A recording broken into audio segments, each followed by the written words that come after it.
Oke, bismillahirrahmanirrahim. Assalamualaikum warahmatullahi wabarakatuh. Selamat siang, salam sejahtera untuk kita semua. Ketemu lagi dengan Ibu di topik yang berikutnya ya, terkait hari ini uji beda 1 min. Berarti ada uji beda 2 min dong. Iya.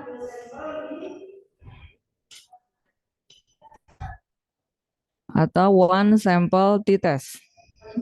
Ya, ini yang harus diketahui oleh kita ya dalam mempelajari, sebelum mempelajari uji beda 1 min ya, ada istilah inferensi statistik.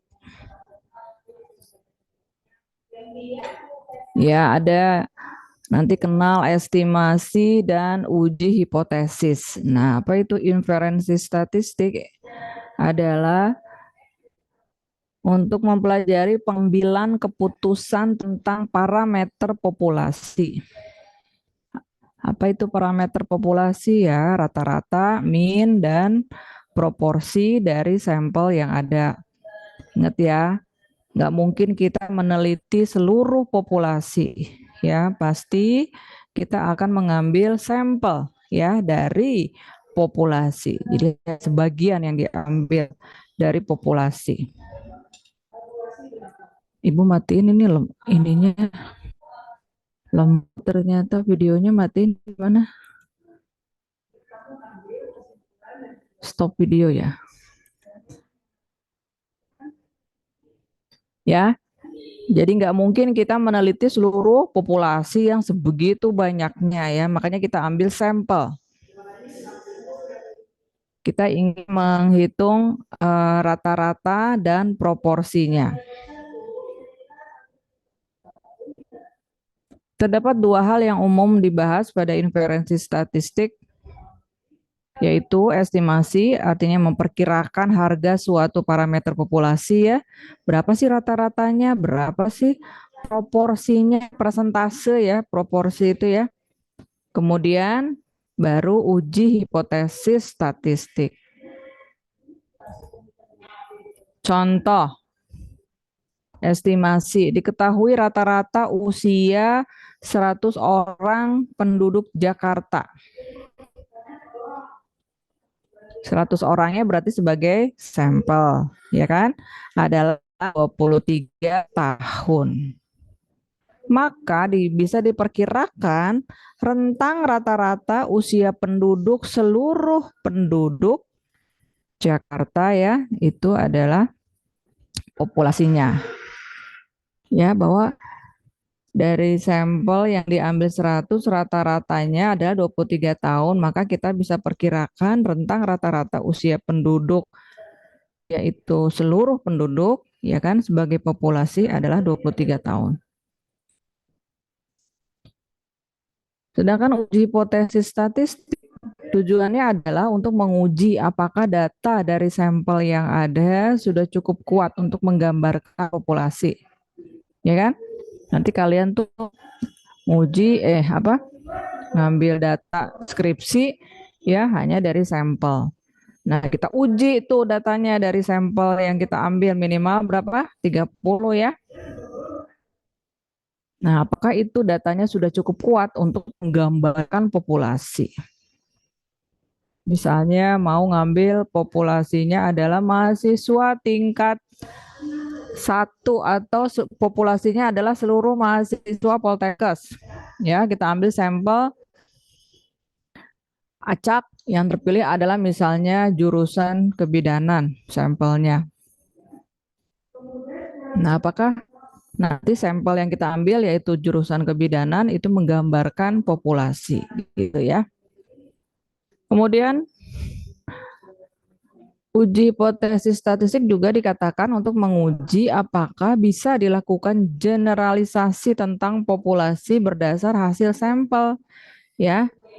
Artinya apakah dari data sebuah sampel yang kita ambil dapat ditarik gambaran tentang populasi, bisa digeneralisasi. Misalnya diketahui rata-rata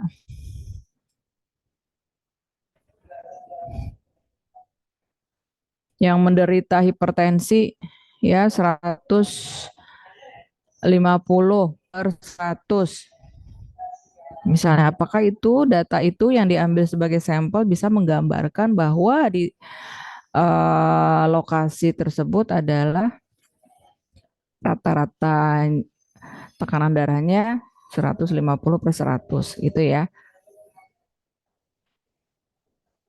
Ini contoh untuk rata-rata tinggi badan. 50 remaja laki-laki di Bandung. Ini kan sampel ya. Kita ambil 50 remaja laki-laki adalah 165.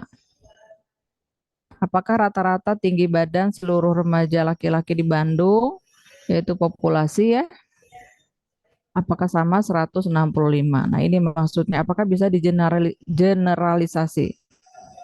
Dapat ditarik gambaran bahwa remaja laki-laki di Bandung itu rata-rata tinggi badannya adalah 165.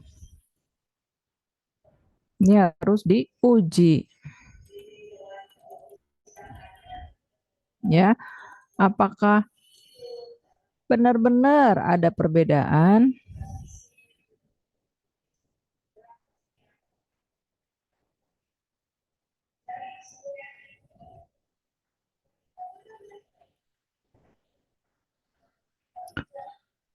Nah, kegiatan inferensi sendiri ya, tadi bagaimana kita mengambil kesimpulan tertentu terhadap sebuah data, ada dua ya. Yang pertama adalah adanya data yang berasal dari sampel. Ya, ingat sampel adalah bagian dari populasi. Yang kedua, adanya perlakuan dengan tujuan tertentu terhadap sampel tersebut. Ini biasanya untuk eh, kelompok intervensi kontrol ya. Nanti yang uji beda 2 min kita akan bahas itu. Apakah ada intervensi, apakah ada perlakuan ya yang dilakukan terhadap sampel tersebut. Kemudian hasilnya bagaimana?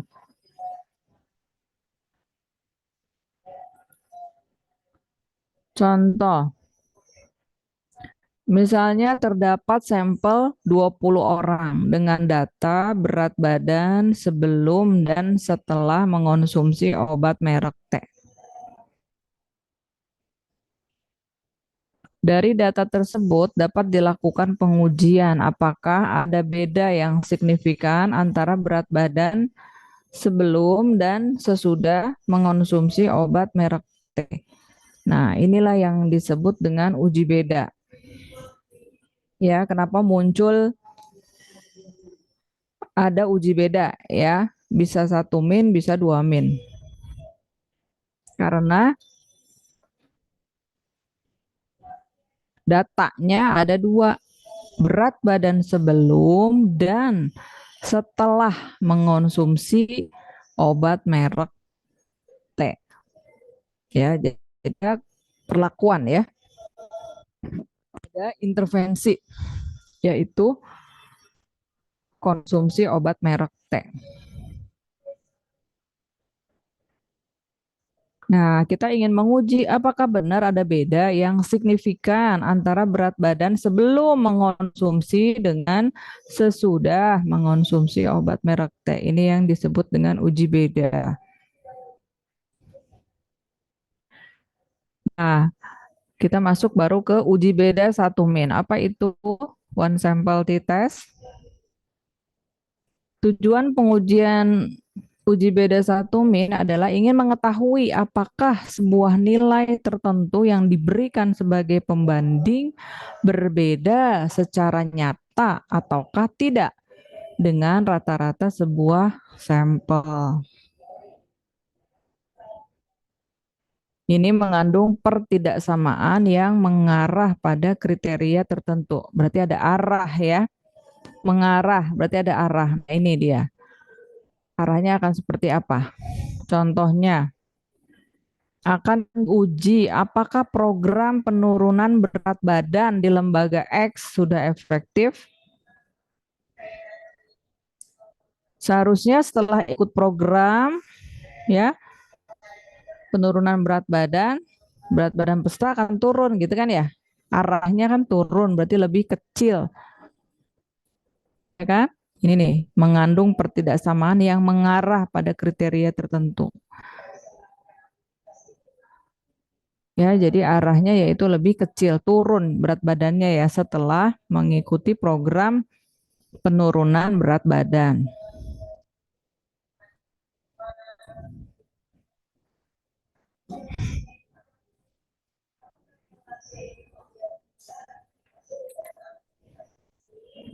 Asumsi yang digunakan, syarat ya, asumsi yang digunakan untuk uji beda satu min. Nah, ini ya datanya bertipe kuantitatif atau numerik, baik skala interval ataupun rasio. Ya, jadi usia kan bisa usia remaja. Remaja itu mulai dari berapa? 14 ya. Walaupun di undang-undang 17 masih anak ya. Tapi nah itu juga harus jelas. Kalian nanti kalau mau ngambil sampel terkait dengan populasi remaja, nah itu harus jelas tuh ya untuk di definisi operasionalnya. Yang dimaksud remaja di sini usia berapa? Ya, dari sumber mana? Nah, itu harus jelas untuk kriteria remajanya. Misalnya dari usia 14. 14 ada yang nulis 14, 15 gitu kan ya. 16 misalnya. Nah, itu semua diurut. Kemudian bisa berat badan. Berat badan kan tiap orang beda ya, tiap sampel beratnya. Mungkin bisa sama, tapi mungkin bedanya di koma misalnya. Nah, itu terus ditulis intervalnya. Berat badan yang diperoleh pada saat pemeriksaan berat badan. Kemudian datanya berdistribusi normal. Kita udah belajar kemarin ya cara melihat apakah data berdistribusi normal. Nanti bisa cek di SPSS ketika dimasukkan semua datanya ya kita entry. Kemudian data sampel berjumlah sedikit di bawah 30. Jadi masih boleh nih untuk uji beda satu min. Tetapi syarat kita untuk sampel minimal 30 untuk nanti kalian ngambil skripsi. Nah, uji beda satu min itu jarang ya kita lakukan ya. Biasanya kita menggunakan uji bedanya 2 min. Jadi ingin melihat dua rata-rata perbedaan rata-rata ya di kedua sampel. Ini jarang dipakai ya uji beda satu min untuk pada saat skripsi. Yang harus diperhatikan sebelum menguji ya harus jelas dulu menentukan hipotesis nol atau hipotesis alternatif ya. Nanti ada di bab 3 nih ya metodologi penelitian. Apa itu hipotesisnya apa? Kemudian hipotesis nol maksudnya, kemudian hipotesis alternatifnya apa? Hipotesis nol berarti apa? Tidak ada perbedaan, gitu kan ya? Nol, ingat aja hipotesis nol. Tidak ada. Kalau hipotesis alternatif berarti ada perbedaan. Kemudian kita tentukan tingkat signifikansinya ya, alfanya ya. Probabilitas kesalahan menolak hipotesis yang ternyata benar. Kita pakai untuk bidang kesehatan biasanya alfanya adalah 5%. Ya, jadi risiko kesalahan mengambil keputusan adalah 5%. Semakin kecil alfa berarti mengurangi risiko salah. Ya. Jadi arti kita yakin bahwa hipotesis itu yang kita hasilkan berarti memang benar-benar sesuai gitu ya dengan hasilnya yang diambil. Ya, bukan karena faktor kebetulan istilahnya ya. Itu memang sebuah hasil uji. Dan kita yakin misalnya penurunan berat badan itu memang karena ada program pelatihan gitu, karena program pelatihannya gitu. Jadi alfanya misalnya 0,0001 gitu kan, kurang dari alfa ya, kurang dari 0,05. Jika analisis menggunakan t-test, maka akan dicari t-tabel dan t-hitung. Ya, ini kalian harus punya ya. Lampiran t-tabel dan t-hitung. Biasanya ada di buku-buku atau browsing juga bisa ya. T-tabel itu apa?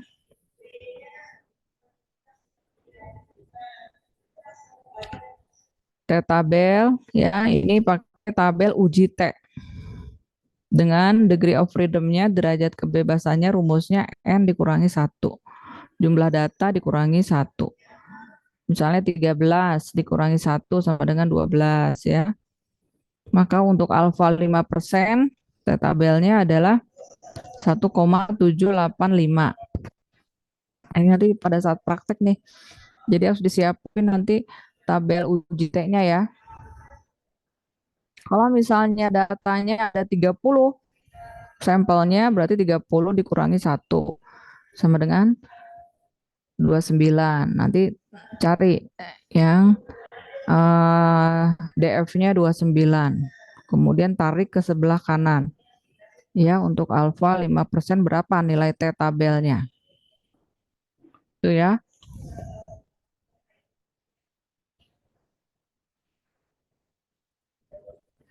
Nah, kalau masuk ke dalam SPSS itu udah otomatis ya langsung keluar analyze ya kan, compare means, pilih yang one sample t-test gitu ya. Nah, hasil t-testnya itu bisa muncul tabel one sample statistik, N-nya berapa, jumlah sampelnya, mean-nya, rata-ratanya, standar deviasinya, standar errornya. Ya, kemudian ada satu lagi tabel one sample test. Nah, kita bisa cek di situ berapa nilai T hitung, degree of freedom-nya, DF-nya, nilai p-value-nya ya, signifikansinya, berapa alfanya ya. Kemudian 95% confident interval CI ya. Berapa di situ langsung muncul ada di tabel. Ya.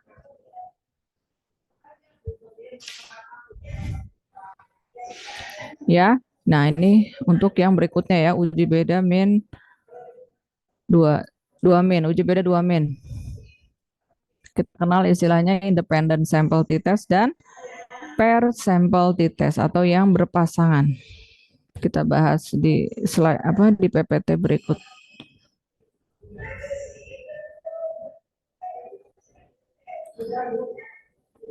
Oke, itu untuk PPT yang pertama. Nah, sekarang kita bagaimana cara menguji beda min satu sampel.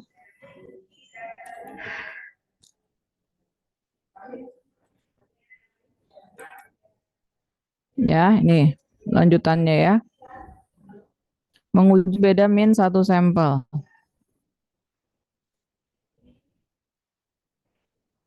Tujuannya apa?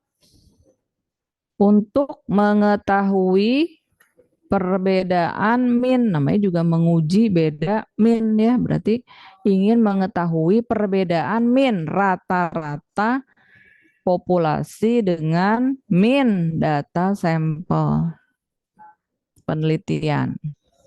Ya kan? Apakah benar bahwa ada perbedaan rata-rata populasi dengan data sampel, ya. Nah, uji beda min satu sampel artinya adalah namanya juga satu sampel ya, membandingkan data satu sampel dengan data populasinya.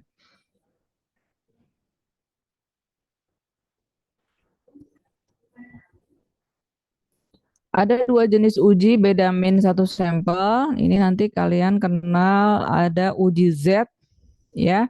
Nah, uji Z itu juga ada tabelnya. Sama dengan tabel tadi ya, tabel uji T ya. Nah, ini ada di dalam buku-buku statistik atau kalian tinggal browsing ya, tabel uji Z, uji T ya. Untuk uji Z, bila nilai standar deviasi data populasi diketahui. Ini ingat ya. Kemudian untuk uji T, yang diingat adalah bila nilai standar deviasi data sampel yang diketahui. Nah, ini juga bisa dilihat ya, tabel distribusi T, one tail, dan uji Z juga one tail.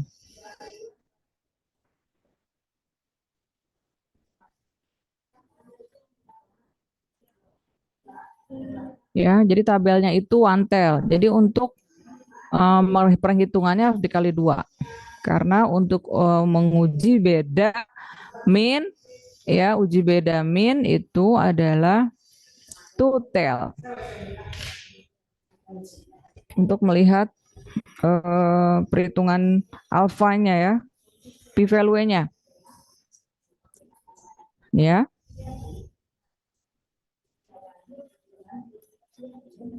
Jadi nilai P-nya dikalikan 2.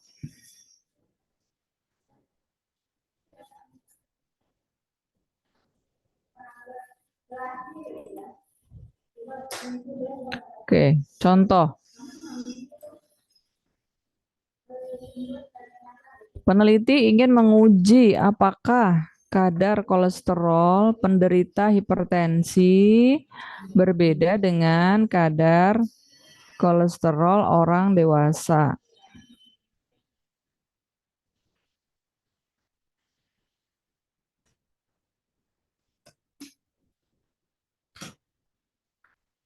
Ini tujuan penelitiannya. Apa namanya?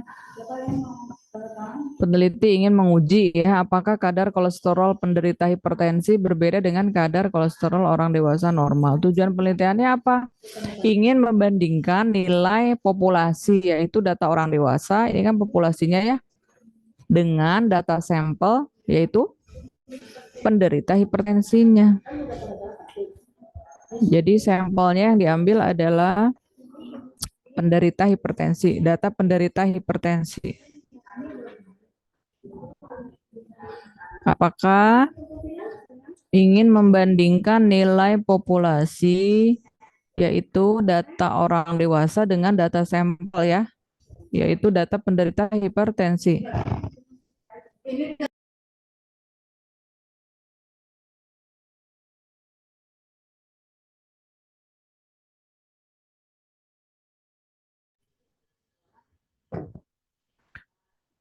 Ya, yang pertama apa tadi? Dari sini tujuan udah ada, tujuan penelitian. Tadi langkah-langkah tadi untuk uji hipotesis, uji statistiknya. Setelah mengetahui tujuan, apa? Kita buat apa?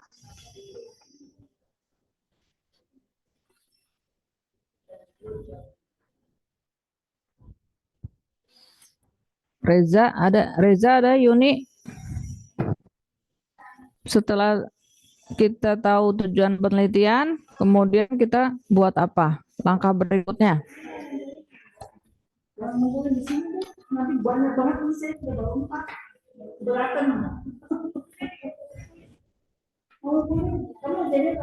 Izin menjawab membuat hipotesis, Ibu. Nah, ya. Kita buat hipotesis.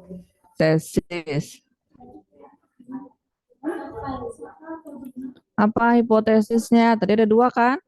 hipotesis 0 dan hipotesis alternatif. Ya, hipotesis nolnya apa? Ingat, 0, H0. Tidak ada perbedaan, gitu kan ya? Ini kan tujuan penelitiannya ini tadi nih. Ingin membandingkan nilai populasi dengan data sampel. Tidak ada perbedaan rata-rata kadar kolesterol orang dewasa dengan penderita hipertensi, ya. Hipotesis alternatifnya H-nya berarti ada, gitu ya. Lawannya aja, lawan dari hipotesis 0. Ada perbedaan berarti rata-rata kadar kolesterol orang dewasa dengan penderita hipertensi. Habis membuat hipotesis, apa?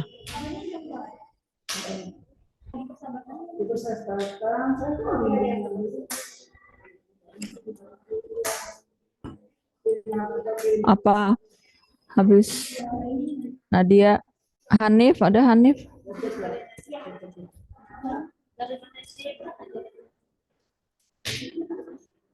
Indri, setelah membuat hipotesis apa?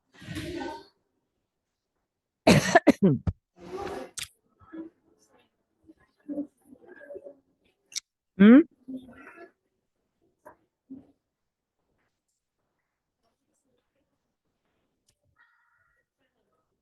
Raffi, ada Raffi.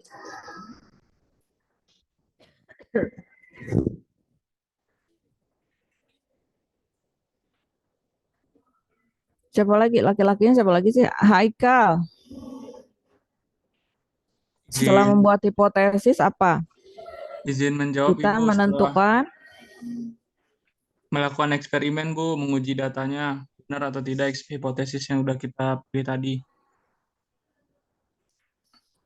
belum itu Haikal. Ini Haikal atau Raffi? Habil Bu, Habil. iya Sebelum Bu. sebelum melakukan eksperimen apa dulu? Setelah membuat hipotesis,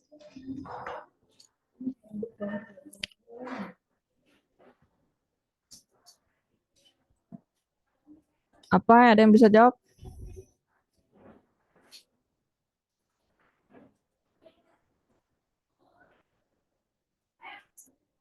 Afifah,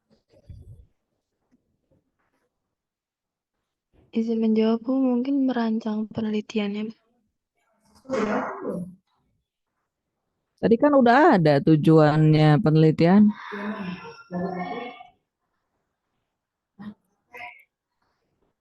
Ini kita tentukan dulu tadi batas kemaknaannya, level of signifikansinya, ya mau 5% atau 1%, tergantung tadi tujuan penelitiannya. Untuk tujuan penelitian seperti ini kita pakainya alfanya 5%, 0,05 ya. Untuk menguji obat itu kita pakai 1% biasanya ya. Itu untuk RCT, randomized critical.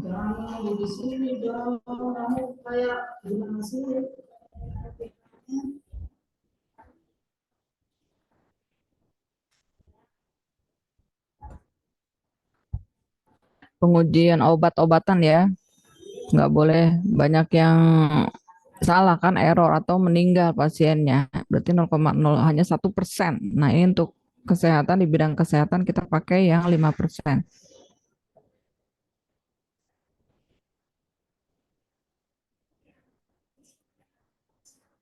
Setelah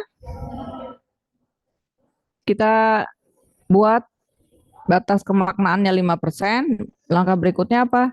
Ini dia, pemilihan uji. Ya, mau pakai uji Z atau uji T. Tadi apa? Untuk uji Z di PPT sebelumnya ya, karena standar deviasi populasi diketahui, makanya kita pakai uji Z. Kalau pakai uji T, tidak diketahui besarnya standar deviasi populasi. Dan pada uji T harus memperhatikan DF ya, degree of freedom-nya. N dikurangi 1 rumusnya ya.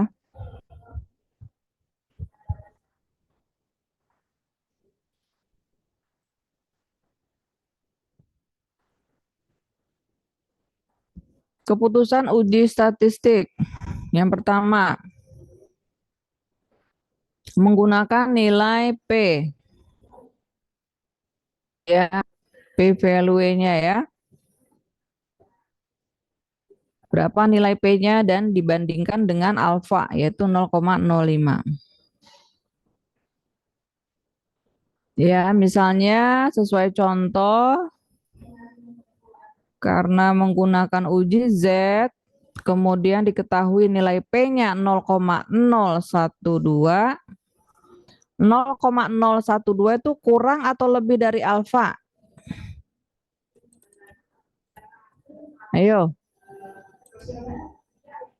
Hunalika ada?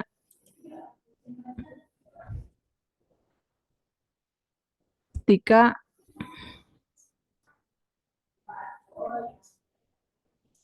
0,012 itu kurang dari alfa atau lebih dari alfa? Lebih dari alfa, Ibu. Siapa yang jawab nih? Iwi? Iya, Ibu.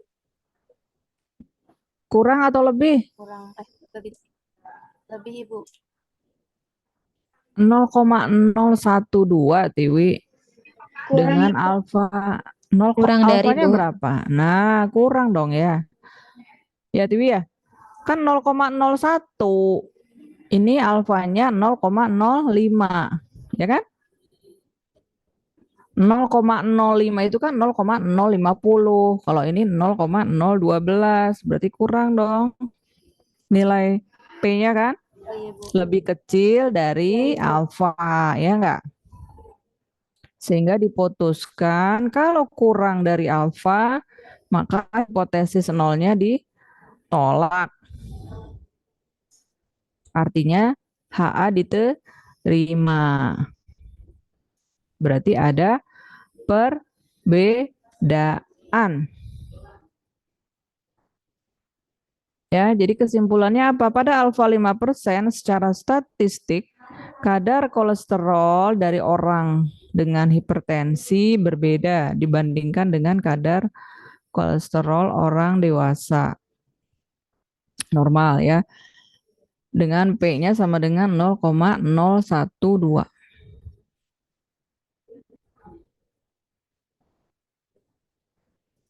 Ya, keputusannya gitu ya. Karena nilai P-nya kurang dari alfa, maka hipotesis nolnya ditolak atau HA-nya diterima.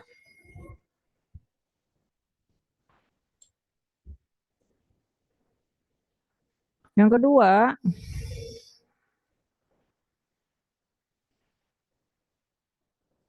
jika contoh di atas kita pakai uji T, ternyata nilai P-nya 0,1.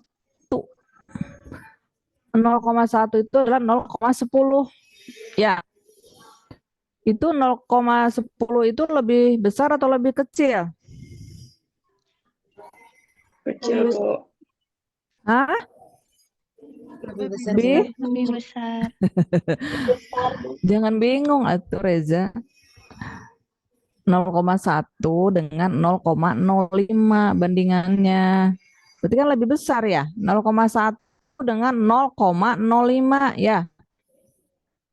Lebih besar. Ya kan? Awas ini matematikanya nih. Berarti nilai P-nya lebih besar dari alfa sehingga diputuskan hipotesis nolnya gagal ditolak. Artinya H0 diterima, berarti tidak ada perbedaan yang bermakna kadar kolesterol orang dewasa dengan kadar kolesterol penderita hipertensi. P-nya 0,10. Hal ini berarti bahwa data sampel tidak menyokong untuk menyatakan kadar kolesterol orang dewasa berbeda dengan kadar kolesterol penderita hipertensi. Harusnya, bagusnya ya, dan maunya sesuai dengan hipotesis adalah ada perbedaan dong, ya enggak? Kadar kolesterol penderita hipertensi dengan kadar kolesterol orang dewasa normal.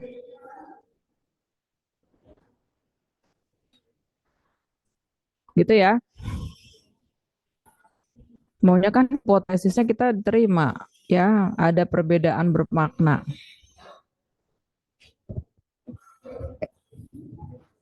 Jadi menjawab tujuan penelitian nantinya gitu ya, bahwa tadi tujuannya adalah ingin menguji apakah ada, ingin membandingkan ya, nilai populasi yaitu data orang dewasa dengan data sampelnya.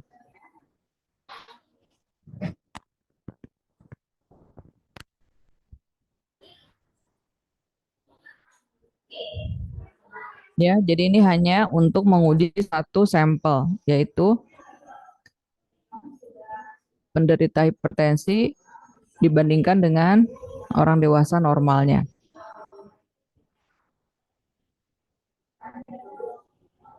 Ya, ini contoh untuk uji beda 1 min.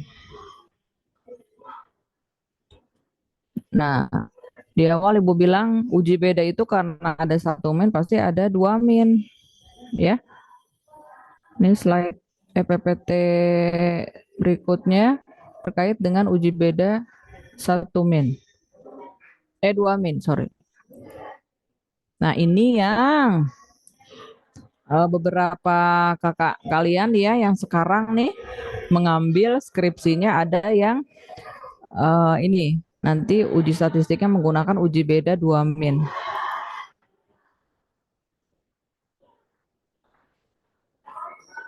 Ya, ini kita akan masuk ke uji beda 2 min.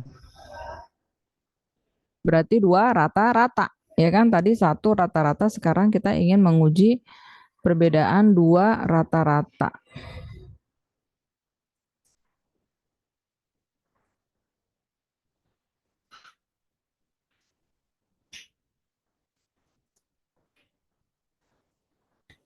Ini ya, kita ingin menarik kesimpulan apakah parameter 2 populasi berbeda atau tidak. Contohnya adalah apakah ada perbedaan rata-rata tekanan darah penduduk dewasa orang kota dengan orang desa. Dan ada satu lagi, apakah ada rata-rata berat badan antara sebelum mengikuti program diet dengan sesudahnya?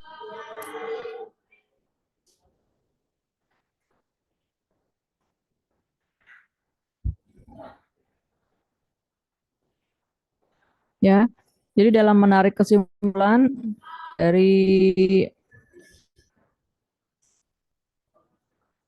2 populasi, ya, ada perbedaan atau tidak sih, gitu kan ya. Kemudian muncul pertanyaan seperti ini. Apakah ada perbedaan rata-rata tekanan darah penduduk dewasa orang kota dengan orang desa? Berarti kan ingin membandingkan tekanan darah orang kota dengan orang desa. Ya. Kemudian ada juga pertanyaan, apakah ada rata-rata berat badan sebelum mengikuti program diet dengan sesudahnya gitu ya? Apakah ada perbedaan ya? Sorry, kurang perbedaan. Apakah ada perbedaan rata-rata berat badan antara sebelum mengikuti program diet dengan sesudahnya? Berarti sebelum dan sesudah kita ingin membandingkan. Nah, ini uji statistiknya kita kenal dengan uji beda 2 min tadi karena ada kita ingin tahu bagaimana kota dengan orang desa, ya enggak? Kemudian sebelum dan sesudah, makanya kita kenal uji statistiknya adalah uji beda 2 min. Ya, 2 rata-rata. Ingin membandingkan min rata-rata 2 kelompok data.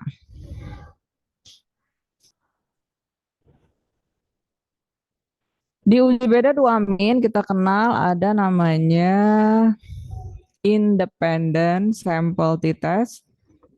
Namanya juga independen ya, tidak tergantung berarti kan ya. Mandiri kalau bahasa lainnya ya, tidak berpasangan. Artinya bila data kelompok yang satu tidak tergantung dari data kelompok kedua. Tadi kan contohnya kita ingin membandingkan min rata-rata orang desa dengan orang kota. Nah itu kan beda ya, tidak tergantung. Artinya orang desa tidak akan tergantung dengan orang kota. Betul ya. Itu independent sample t-test. Kalau yang dependent, nama lainnya adalah pair sample t-test. Ini berpasangan, dependent ya, saling ketergantungan. Ya, kalau dibandingkan datanya saling mempunyai ketergantungan, artinya sebelum dilakukan atau sebelum diintervensi, sebelum diberikan perlakuan dengan sesudah. Ya, itu pasti ada ketergantungan. Kita ingin membandingkan dua kelompok itu ya. Nah, ini tadi.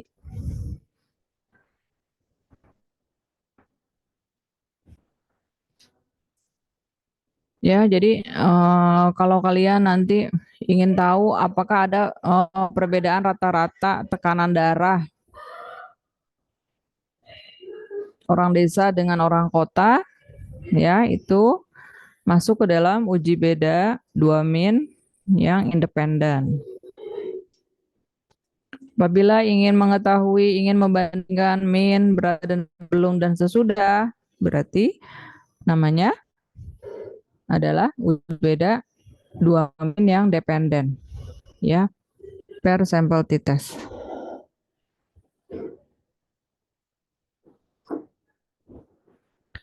Nah, biasanya uji beda 2min independen, kita mengenalnya juga ada istilahnya adalah intervensi dan kontrol ya, kelompok intervensi dan kelompok kontrol.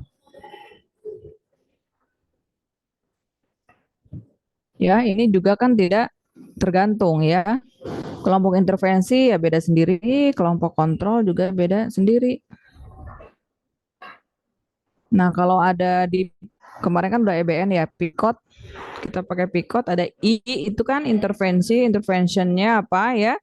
C-nya itu kan komparasinya, perbandingannya dengan apa? Dengan kelompok kontrol gitu. Atau intervensinya brain gym misalnya dibandingkan dengan stimulasi kognitif. Nah, itu C-nya komparasinya. Silahkan ya. Yang jelas beda.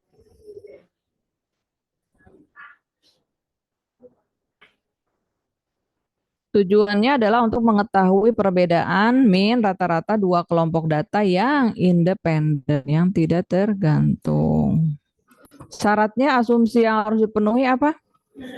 Datanya berdistribusi normal. Nah, cara tahu distribusi normal nanti kita belajar di SPSS. Kedua kelompok datanya independen, yang tidak tergantung, ya. Desa, kota, intervensi dan kelompok kontrol. Kemudian variabel yang dihubungkan berbentuk numerik dan kategori ya, hanya dua kelompok.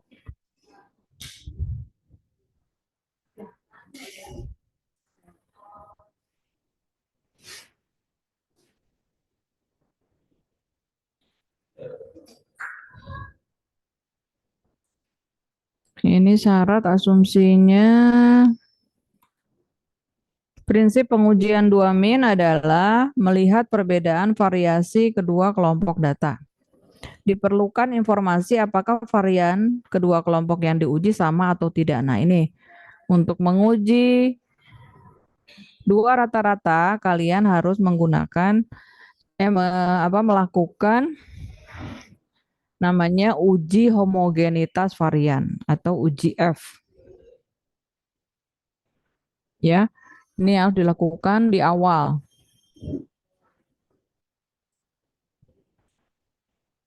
Ya, untuk mengetahui varian antara kelompok data satu dengan kelompok data yang lain ya, yang kedua maksudnya ya.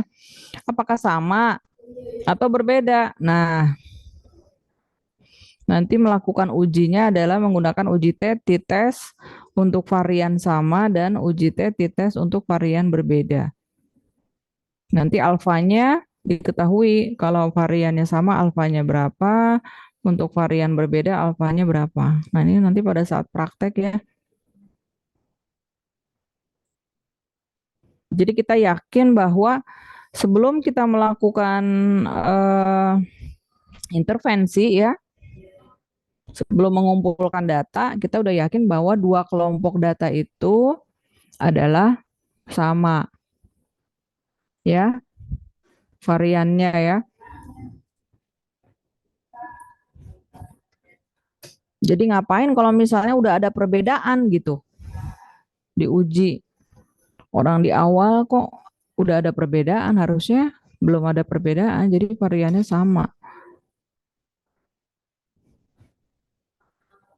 Buat apa diuji gitu kan ya? Buat apa lanjut untuk penelitian gitu kalau kedua kelompok datanya ternyata variannya berbeda, dari awal udah berbeda gitu.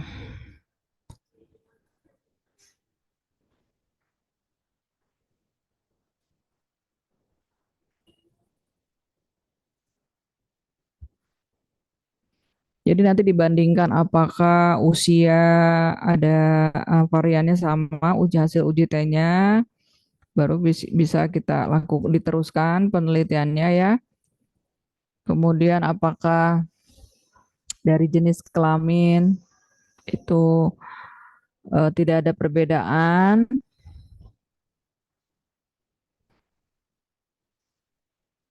artinya variannya sama. Semuanya variabelnya harus dilakukan uji homogenitas dulu, uji F ya. Nah, untuk yang uji beda dua min dependen, ya tujuannya adalah ya menguji perbedaan min rata-rata antara dua kelompok data yang dependen, ya yang tidak saling tergantung, yang saling tergantung ya dependen. Ini kita kenal dengan istilah uji beda sebelum dan sesudah, pre-post ya, kalau kalian pernah dengar ya, uji sebelum dan sesudah, pre dan post. Ini kita pakai uji beda dua min dependen. Syaratnya asumsi yang harus dipenuhi sama ya dengan yang tadi, yang independen, distribusinya harus normal. Kedua kelompok datanya berarti dependen ya, pair ya, sebelum dan sesudah. Kemudian jenis variabelnya juga sama, numerik dan kategorik, dua kelompok. Jadi harus dikategorikan. Kalau jenis kelamin udah dua kategori kan ya. Usia silakan dikategorikan.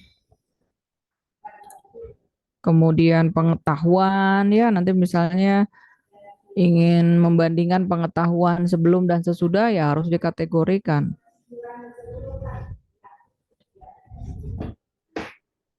Pengetahuannya baik ya atau kurang baik. Sikapnya, keterampilannya, nah itu harus dikategorikan. Dua kelompok, dibuat dua kelompok. Contoh, per sampel t-test. Apakah ada perbedaan berat badan antara sebelum dan sesudah mengikuti program diet? Contoh yang tadi ya. Kemudian apakah ada perbedaan tingkat pengetahuan antara sebelum dan sesudah dilakukan pelatihan? Nah, ini pakai per sampel t-test. Sebelum dan sesudah, pre dan post. Ya.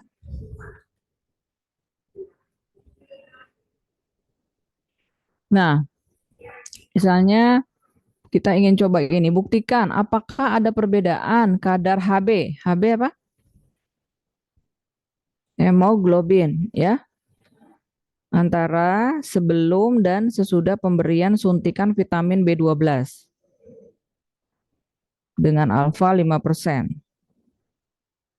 Nah, kita ingin membuktikan ini, apakah ada perbedaan kadar hemoglobin antara sebelum dan sesudah pemberian suntikan vitamin B12 dengan alfa 5% atau tablet penambah darah ya, tablet FE ya. Nah, dengar siapa yang anemia?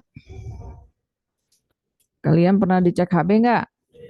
HB-nya rendah apa normal? Ya, ini ingin mengetahui adanya pengaruh vitamin B12 terhadap penyakit anemia. Ya, mengetahui seseorang anemia, kita melakukan pemeriksaan kadar apa? Kadar apa untuk mengetahui anemia tidak? Luki, Sakira, mengetahui seseorang anemia atau tidak, yang diukur apa? Instrumennya Hemoglobinnya Ibu. apa? Kadar hemoglobinnya Ibu. Iya, ini kan ada nih, ya.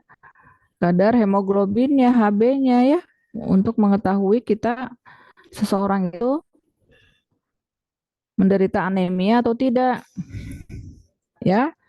Jadi instrumennya kan jelas, pemeriksaannya jelas ya. Kalau hipertensi, berarti dicek apa? Kalau kita ambil sampelnya hipertensi pasiennya, Izin menjawab tekanan darahnya Ibu. iya, tekanan darahnya ya kita periksa, harus benar-benar. Pakai apa pemeriksaan tekanan darah? Mau tensi yang manual, yang apa? Digital ya, atau yang aneroid ya, yang pakai jarum itu. Nah, kalian di lab kan udah belajar ya. Harus bisa coba, harus yang apa? Harus tahu ya cara penggunaan yang mengukur dengan tensimeter digital, apa yang aneroid ya, atau yang air raksa, kan beda ya. Jadi harus sama, nanti kalau untuk penelitian pakainya satu aja yang digital, misalnya kan di masyarakat juga banyaknya pakainya digital sekarang ya. Nah, harus benar-benar bagus ya kalibrasinya. Itu ya, sama dengan untuk pengukuran berat badan, timbangannya juga harus ada, harus benar ya, instrumennya, alatnya ya. Jadi gitu ya. Untuk mengukur depresi ada alat ukurnya ya. Kuesioner depresi. Kalian udah belajar ya di jiwa? Udah belum? Mengukur tingkat depresi. Kalau pada lansia ada namanya GDS ya. Geriatric Depression Scale.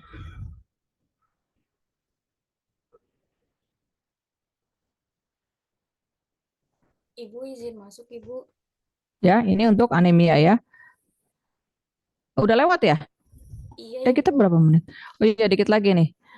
Ya, kemudian kita berikan suntikan vitamin B12 dan kita ukur kadar HB sebelum dan sesudah. Ini contoh untuk yang per sampel t-test ya, yang dependen ya. Oke ya, nanti kita praktikum SPSS. Itu ya. Jadi ada uji beda 1 min dan ada uji beda 2 min. Uji beda 2 min ada dua tadi, yang independen dan dependen. Oke, kita SS dulu ya, Tri. Silakan. Iya, Ibu. Untuk kelas B bisa raise hand terlebih dulu ya, Ibu. Kelas B.